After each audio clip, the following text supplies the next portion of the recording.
My nephew claimed $1.9 million in family farmland belonged to him, until I opened one forgotten file. Edmund was my younger brother by 3 years. He was quieter than most people expected when they first met him.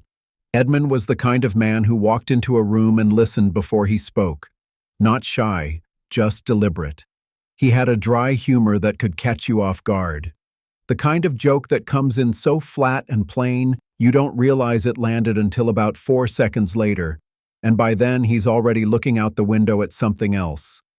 Helen had the same way about her. My wife, Helen. That's actually how I knew she was the right one.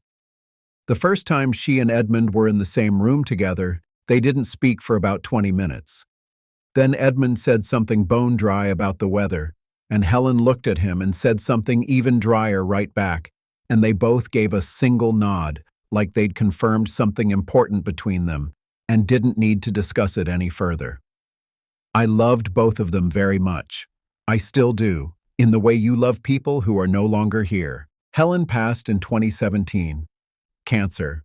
She was patient about it the way she was patient about most things. Direct, not dramatic, no use for pity. She did not want anyone to make a fuss. Edmund called me after the funeral and said, "She was the good part of you, Walter." He meant it as a compliment. That was exactly how he talked.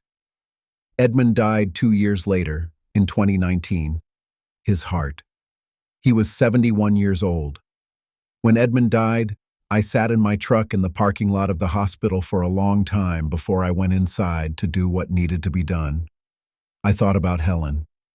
I thought about that photograph, black and white, taken around 1968, of my father and my brother Edmund standing at the Augusta County fence line. My father has his arm stretched out toward the field, the way he always did when he was pointing at something worth understanding. Edmund is maybe 16 in that photograph. He has his hands in his pockets. He's squinting a little into the sun. My father is pointing at the land. Edmund is paying attention. I keep that photograph in the filing cabinet alongside the deed. It's been in there for years. I can't tell you exactly when I put it there. It just felt like it belonged with the important things. When Edmund passed, I helped draft his estate documents. I sat with his attorney, a man I'd known for years. Edmund was organized. He had a will. He had accounts designated with specific beneficiaries. He had a handwritten list of personal property. His son Marcus received a cash inheritance and several personal items from Edmund's estate, itemized and signed. The Augusta County farmland was not in that list because it had never belonged to Edmund. The deed had always been in my name, carrying forward from the arrangements my father put in place before he passed. I want to be clear about that. It was not a complicated arrangement. It was not a handshake deal or an informal family understanding existing somewhere in the space between spoken and written. The deed was recorded. Edmund knew that. Edmund was a careful man, formal in his quiet way. He got things notarized out of habit, out of a kind of respect for paperwork's permanence. If he had believed the Augusta County land was meant for Marcus, he would have said so clearly in writing, the way he said everything, dry and direct and without ornamentation. He did not say it, because it was not true. I want to tell you a little about what the years between my father's passing and Edmund's death looked like on that Augusta County land.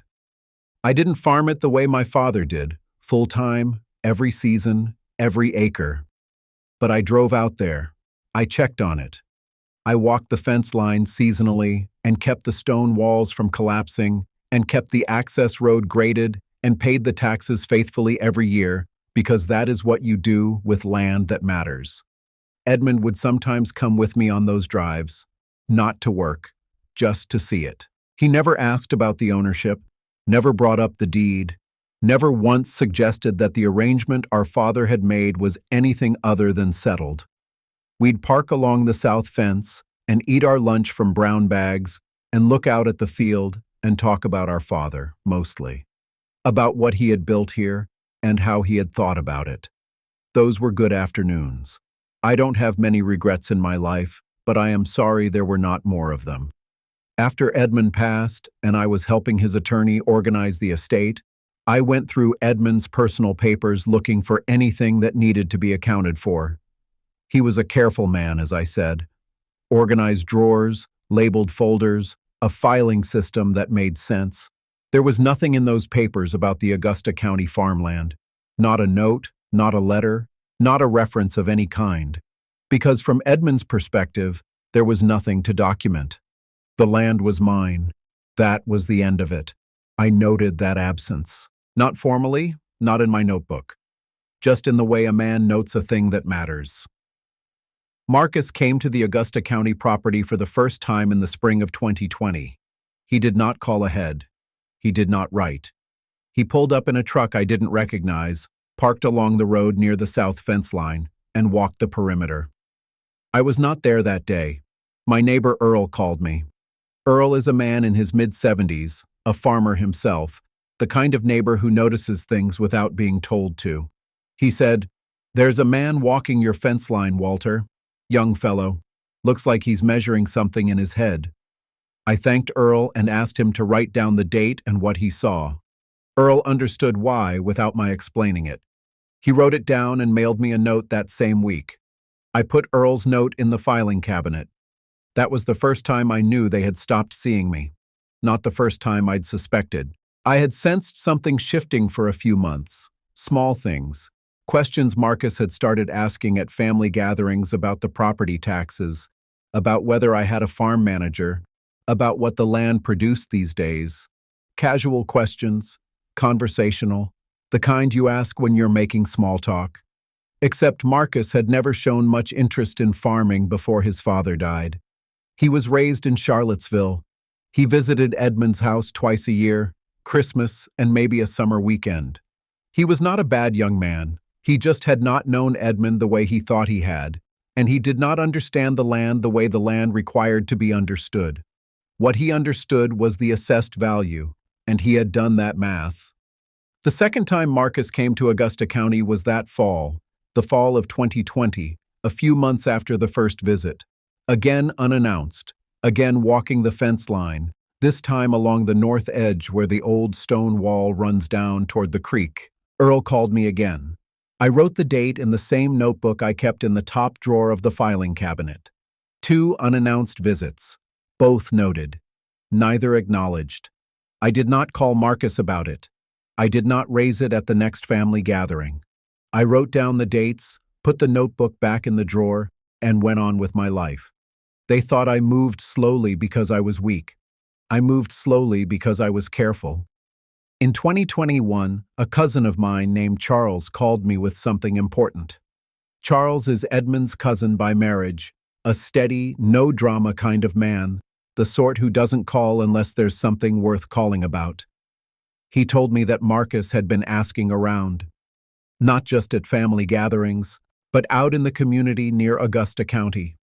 He'd been talking to neighbors, asking whether they'd ever heard Edmund say anything about Marcus inheriting the land, asking if Edmund had mentioned any arrangement, any plan, any intention. The neighbors had not been very helpful to Marcus, because Edmund had not said things like that to his neighbors. Edmund talked about weather and crop prices and fence repair. He did not make inheritance declarations to people on adjacent properties. That was not the way Edmund's mind worked. Charles told me all of this on the phone. I thanked him. Then I said, "Charles, will you do something for me? Write down today's date, what you heard, and who told you. Put it somewhere you can find it." Charles said he would. He's that kind of man. I sat with what Charles had told me for a while after I hung up. Marcus was building something. Not out of evidence. There wasn't any evidence, but out of what he hoped he might still find. He'd gone looking in Edmund's estate documents and found nothing about the land. He'd gone looking in the community and found nothing useful. He'd walked the fence line twice without calling, measuring the ground with his eyes. When a man can't find what he's looking for in the world, sometimes he decides to write it himself. The old file was not forgotten. It was waiting. The phone call came on a Tuesday in late summer 2022. A woman called from a title company. She gave me a name I didn't recognize, not one of the Augusta County firms I'd dealt with for decades.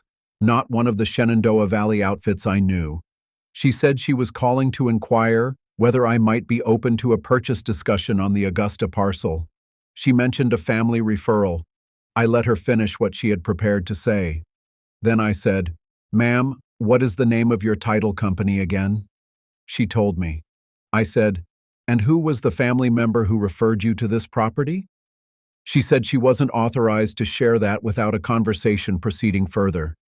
I said, "I understand. I'm not interested in a purchase discussion. Thank you for your time." I set the receiver down. Before I moved from the phone, I looked at the clock and wrote down the time, the date, and the name of the company she'd given me. Then I called Raymond. Raymond has been my attorney since the early 1990s. He is not a man who uses 10 words when 6 will do. I told him about the title company call, and about the 2 fence line visits, and about Charles's phone call regarding the neighbor conversations. I told him all of it in order, with dates, because I had been keeping the dates. Raymond was quiet for a moment after I finished. Then he said, "Walter, are you still holding the deed?" I said, "I am." He said, "Good. Keep it where it is. I'll be ready when you need me." I said, "I know you will." They thought I moved slowly because I was weak. I moved slowly because I was careful. Now there was one more thing I hadn't yet discovered. Something that came to light in the weeks after the dinner, through a man in town who does property assessments, a professional, someone I didn't know personally. He contacted my niece Anna's husband David with a question.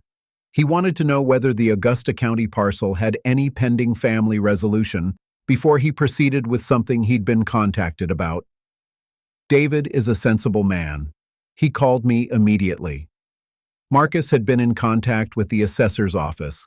Not officially, not through any filing or recorded document, nothing that would leave a formal trail, but informally, in the way a person contacts an office when they're trying to lay groundwork. He had mentioned, apparently, that there was a family arrangement being worked out regarding the property. He had suggested, in the most casual possible terms, that ownership might be in some kind of flux. He was building a version of reality piece by piece. The fence line walks to learn the land he expected to own. The neighbor conversations to find a witness who might have heard Edmund say something useful. The title company call to begin pricing it. And now a quiet word to an assessor's office, planting the idea that the ownership was somehow unsettled. I have thought about the planning that went into all of this, and I don't say that to condemn Marcus. I say it because it tells you something about how grief and want can operate together without a person fully understanding which one is driving. I think Marcus genuinely believed, at some level, that the land should have been his. I think he told himself that story long enough that it started to feel like a memory. That is how these things work sometimes. A wish becomes a belief, becomes a claim. But believing something is not the same as it being true. And building a quiet infrastructure of assumption around a thing does not make the thing real. The deed was real. The deed was recorded. The deed did not care about anyone's wishes or beliefs or informal suggestions to assessors' offices. What Marcus never stopped to consider was that the old man at the dinner table had been watching every single one of those moves since April of 2020. The fence line visits, the neighbor conversations, the title company call, the assessor contact, every piece of it was in the notebook. Every piece of it had a date. He assumed I would not notice any of it. He assumed I was the kind of old man who loses track, the kind who keeps his papers in a shoebox and forgets which drawer things are in, the kind who, when confronted at a dinner table, might feel the pressure of the room and say something accommodating just to keep the peace. He had not been paying attention to who I was. When I told Raymond about the assessor contact, he added it to the file without a word. Then he said, "Walter, you have been ready for this since 2020. I said, "Since about April of 2020, yes." He made a small sound that I believe was a laugh. "All right," he said. "Let's talk about next steps. Now I need to tell you about the family dinner, the October dinner at Anna's house in Staunton. Anna has yellow curtains in her dining room. Helen always used to compliment those curtains. Said they made the room look like morning even at night. I always think about that when I sit down at Anna's table. There were 11 of us that evening. Anna and her husband David, their 2 children, 3 cousins from Edmund's side, Marcus, a few others. We had dinner. We talked about ordinary things, the dry summer, somebody's grandchild starting school, the price of everything going up. The food was good. Anna made a sweet potato dish and I had seconds of it. After the plates were cleared and people had their coffee in front of them, Marcus reached into his jacket pocket. He took out a folded piece of paper. He unfolded it slowly and laid it flat on the table in front of him. Then he looked around the room. He said the note was written by his father, Edmund. He said it stated that the Augusta County farmland had always been intended for Marcus, and that I, Walter, had agreed to honor that intention. I looked at the paper. Handwritten, undated, no witnesses listed. The language was careful in the wrong way, the kind of careful that comes from a man trying to make something sound formal without actually understanding what formal means in a legal context. Edmund did not write like that. Edmund wrote the way he talked, plain and short and without any extra weight. This note had a legal-sounding quality to it. Phrases like always intended and honor that intention. Edmund would sooner have written nothing than write like that. I know Edmund's handwriting. I have 40 years of his letters in that filing cabinet. I could have said all of that at the table. I did not. The table was quiet. I looked at Marcus. He was watching me. Not the way a grieving son watches an uncle when he's sharing his father's wishes. He was watching to see what I would do, measuring my reaction, waiting for the agreement or the argument or the collapse. I said, "Marcus, I'd like a copy of that. Would you send it to me?" He said he would. The table went quiet in a different way then. Not the quiet of discomfort. The quiet of people who had expected something else. A denial, a raised voice, some kind of immediate confrontation, and had gotten nothing but a calm request and a man picking up his coffee cup. Some lessons take a lifetime to learn and one document to teach. I drove home that night thinking about Edmund. Not about the note, about Edmund. About the smell of his old wool coat and the way he argued about fence post technique even when he knew I was right. About the summer of 1987 when we fixed the north fence line together, just the 2 of us, for 3 days. We disagreed the entire time. About the posts, about the wire gauge, about the best place to set the corner braces. We never resolved it. We just set the posts the way our father had shown us and didn't speak about it again. That was us. That was how we were. I thought about how Edmund would have looked at that table tonight if he'd been alive to sit there. He would have gotten very still. He would have looked at the note. He would have looked at Marcus. He would have chosen his words in that quiet way of his. And then he would have said something that ended the conversation, clean and flat and devastating, and turned back to his coffee. Helen would have done the same, but faster. When I got home, I went straight to the back room and opened the filing cabinet. The deed was right where it had always been. Top folder, left side, paper clipped to the property tax records from the last 3 years. I lifted it out and brought it to the kitchen table. Then I found the photograph, the black and white one from around 1968. My father with his arm outstretched toward the field. Edmund at 16, squinting into the sun, his hands in his pockets. They are standing at the Augusta County fence line, the same fence line Marcus had walked twice without asking. I set the photograph beside the deed on the kitchen table and sat down. I sat there for a good while. The house was quiet, the kind of quiet that had settled in after Helen passed and stayed after Edmund went too, a particular quiet, full of people who used to fill it. I looked at my father's posture in that photograph, the certainty of the man, pointing at the land like he was making an introduction, and Edmund paying attention, young and serious. Edmund knew what this land was. He knew who it belonged to. He would have put it in writing if he'd meant it differently, clearly, dated, signed, witnessed, notarized. That was the kind of man he was. I was not angry sitting there. I want to say that plainly.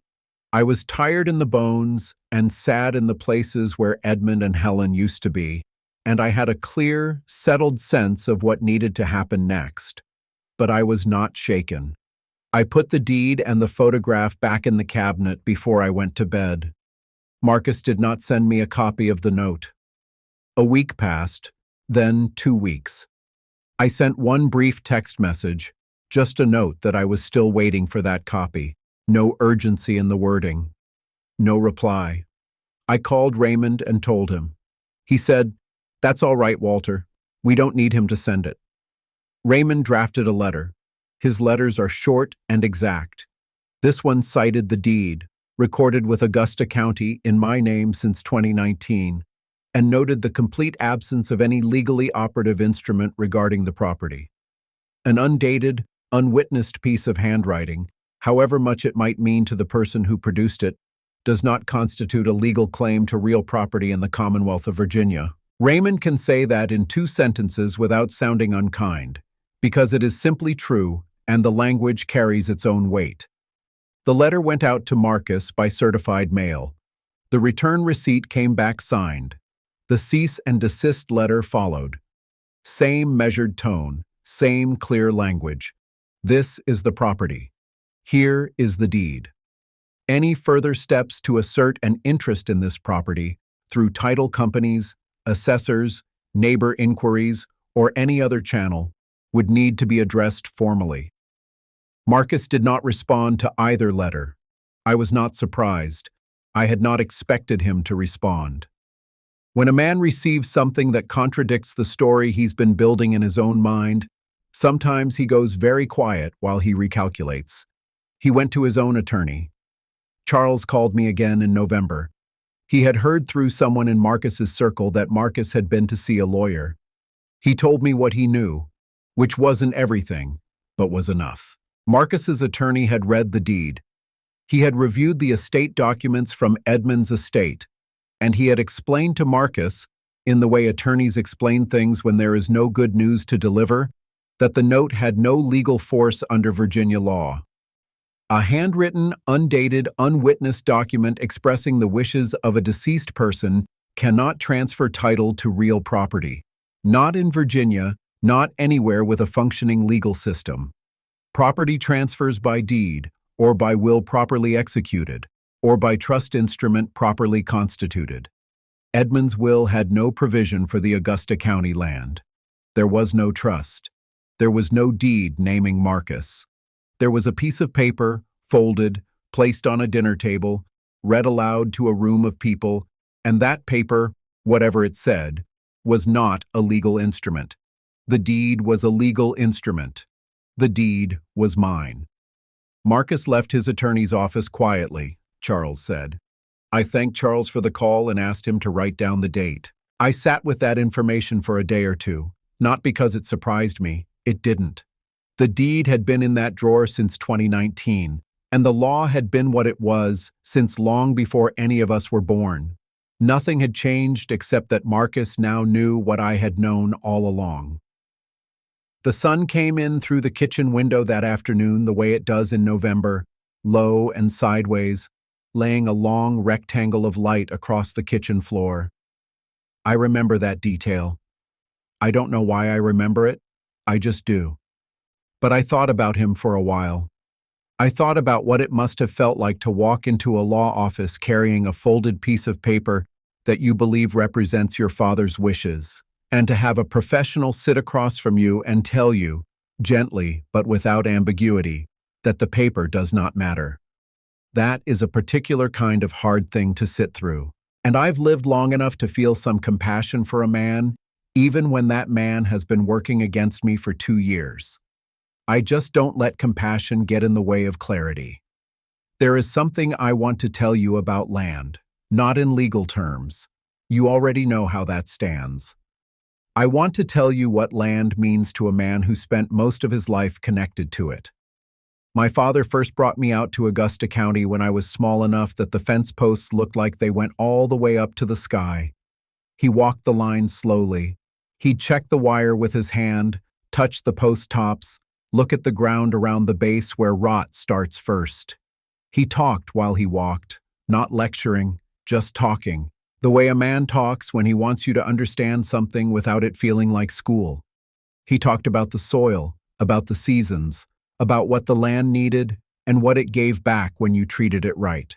The smell out there in the morning, damp grass and creek mud and something deeper underneath all of it, that's a smell that stays in you. It gets into your coat and your hands, and after a while it's just part of how you know where you are in the world. The cold in November is different out there than it is in town. It comes up through the ground first, before it comes from the sky. You feel it in your boots before you feel it on your face. My father used to say that was the land telling you it was still alive underneath all that frost. Edmund stood at that fence line the same way his father did, hands in his pockets paying attention. He learned the land the same way I did, from the same man, and he never stopped loving it even though the deed was in my name. He'd drive out there sometimes on his own, Earl told me after Edmund passed, early mornings before sunrise, just to walk the ground in the quiet. Not to work it, just to be on it for a while. That was who Edmund was. That was the man whose name was on that note. Helen knew the land too. She was not raised on a farm, but she came to love it with the same quiet certainty she brought to everything she loved. She could tell you what bloomed where in April. She could tell you what the light looked like on the East Hill in August at 4 in the afternoon, that particular long gold light that comes in sideways and makes the grass look almost white along the top. She walked that fence line with me more times than I can count, and she is in my memory of it just as firmly as my father and Edmund are in that 1968 photograph. When Helen died, the land was still there. When Edmund died, the land was still there. That is not a cold thing to say. It is just a true one, and truth doesn't need decoration. Marcus saw a number, $1,900,000. He saw what that number could do for his life, and he began to build a story around it, dressed in his father's memory, aimed at an old man he assumed would not fight back. He did not understand what he was looking at. He walked the fence line without feeling it. He asked the neighbors without knowing what Edmund actually talked about out there. He placed a note on a table without understanding that the man on the other side of that table had the original document in a filing cabinet at home and had been taking notes in a notebook since the spring of 2020. A few weeks after the attorney conversation, I drove out to Augusta County. It was a cold morning, November, or just past it. The grass along the fence line was dead and brown, and the sky was that washed-out Virginia gray that comes in late fall, not dramatic, just settled, the color of a field resting. I parked along the south road and walked the perimeter. I was in no hurry. I never am, out there. I walked the south fence and came around to the north, along the stone wall that runs down toward the creek. The wall is old, my grandfather's work, some of it, or older. It's settled in places where the ground moved under it over the years, but it's still standing, still doing what it was built to do. I've repaired sections of it 4 times in my life. I expect whoever comes after me will repair it again. I came to the corner where, in the 1968 photograph, my father is standing with his arm outstretched. I know exactly where that corner is. The old chestnut stump is still there, lower to the ground now, more rotted, but still rooted in the same place it has always been. It's in the background of the photograph, just at the edge of the frame. I stood there for a while. The land was quiet. The cold was the kind that comes with stillness, not wind. I thought about my father pointing at this field for Edmund's benefit, explaining something that a 16-year-old boy was taking seriously, the way Edmund took everything seriously. I thought about Helen standing in this same corner one late August afternoon, looking at the light on the East Hill and saying, "I can understand why your father never wanted to leave this." She said it matter-of-factly, the way she said things that mattered. I thought about Edmund's early morning drives out here, parking along the road, walking the ground alone before the sun was fully up, his boots on frost, most likely, his breath visible in the cold, a man visiting something he loved. I picture him going slowly, The way he moved when he wasn't in a hurry, hands easy at his sides, not looking for anything in particular, just letting the ground speak to him in whatever language it had that morning. Edmund understood that kind of listening. None of them were here now. And the land was still here, still doing what it had always done, not needing their presence to be what it was. Marcus walked this fence line twice and never once, as far as I know, stood still long enough to feel any of that. I drove home and added a note to the notebook in the top drawer. The deed had been in that drawer since 2019. It was still there. I want to say one thing clearly about the photograph from 1968, because I have mentioned it several times, and I want you to understand what it is to me. It is not something I keep for sentimental reasons in the vague way people keep old pictures. I keep it because it is the most accurate record I have of what the land is and who built it and what they intended. My father pointing at the Augusta County field is not a gesture I need anyone to interpret for me. I was standing a few feet away when that photograph was taken, behind the camera. I know what he was saying. I know what Edmund heard. That photograph is the reason I am not angry about any of this. When you know exactly what something is, and you have known it for 50-odd years, and you have the deed right next to the photograph in the same drawer, and you have Raymond's phone number memorized, and you have a notebook full of dates, you don't have much room left for anger. Anger is for people who feel powerless. I was not powerless. I was prepared. The night I brought the photograph and the deed to the kitchen table after the October dinner, that was not a night of pain or rage. It was a night of clarity. I sat with those two things, and I thought about everyone who had ever loved that land, and I understood precisely what I needed to do. I was not angry. I was ready. After Raymond's cease and desist letter, and after Marcus's own attorney had explained the legal reality, the quiet that settled over things had a particular quality to it. Not the quiet of a thing resolved happily, just the quiet of a thing resolved. I went about my days the same as I had always gone about them. I drove out to Augusta County when the season called for it. I checked the fence line along the north wall, the one Marcus had walked without calling. I talked to Earl when I saw him at the road.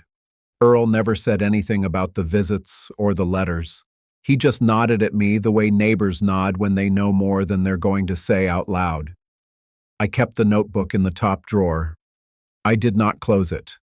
I left it open to the last page with entries on it, the way you leave a ledger open when the account is active.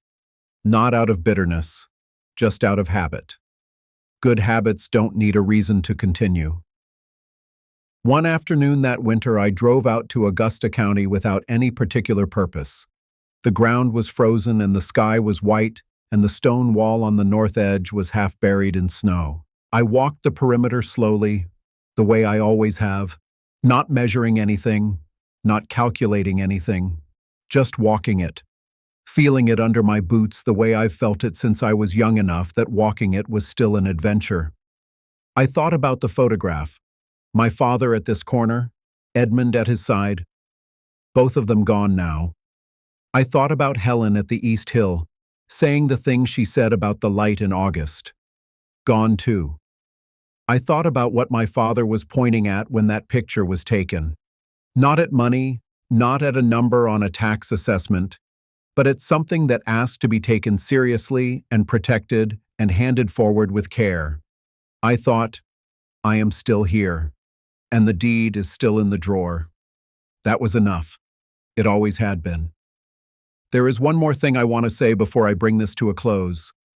I've thought about what I would say to Marcus if he called.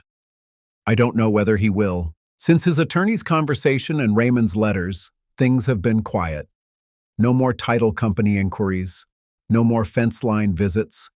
No word from the assessor's office about family arrangements or pending resolutions. Quiet. The way things go quiet when a man has received the answer and there's nothing left to argue with. If Marcus called, I wouldn't have much to say about the note or the deed or the cease and desist. Raymond handled all of that. The documents handled all of that. What I would tell Marcus is about his father. I'd tell him about Edmund waking up before sunrise and driving out to Augusta County just to walk the ground in the early light. I'd tell him about the 3 days Edmund and I spent fixing the north fence line in 1987, arguing the whole time and never resolving it, and setting the posts the way our father showed us anyway. I'd tell him about Edmund's habit of sitting in the truck for a few minutes before he got out, looking at the field before he stepped into it, just looking at it, like he was giving it a moment to recognize him. I'd tell him that Edmund understood what this land was, and that understanding, that real understanding, earned over a lifetime of paying attention, is not something you can inherit.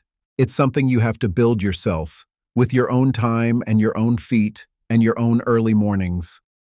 Marcus never had that time here. He walked the fence line twice, without asking. That is not the same thing. I think if Marcus had known those things about his father, really known them, the note would never have been placed on that table.